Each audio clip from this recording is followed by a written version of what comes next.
اور توبہ کرنے والے مومن کی مثال کیا ہے؟ سنو، ایک مرتبہ اللہ پاک کے نبی حضرت عیسیٰ علیہ السلام اپنے حواریوں کے ساتھ کہیں تشریف لے جا رہے تھے. ایک بہت خوبصورت حسین و جمیل پرندہ وہاں آیا اور آپ کے سامنے زمین پر لوٹ پوٹ ہونے لگا.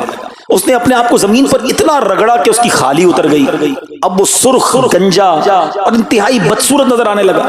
اس کے بعد وہ بہتے پانی میں گیا، اس کے بعد وہ کیچڑ میں گیا تو کیچڑ میں لوٹ پوٹ ہوا تو اور بدصورت ہو گیا. پہلے بال اتر گئے، اب جسم بھی گندا ہو گیا. اس کے بعد وہ بہتے پانی میں گیا، وہاں نہایا تو پہلے جیسا حسن لوٹ آیا، جسم سے کیچڑ بھی اتر گیا، کھال بھی نہیں آ گئی، پہلے جیسا ہو گیا. تو حضرت عیسیٰ علیہ السلام نے پتہ کیا فرمایا اپنے حواریوں سے کہ یہ پرندہ تمہارے لیے نشانی کے طور پر بھیجا گیا ہے.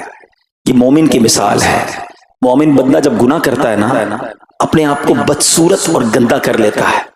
پھر جب وہ توبہ کرتا ہے تو گناہوں کی سیاہی اس سے دور ہو جاتی ہے اور وہ پہلے جیسا حسین و جمیل ہو جاتا ہے.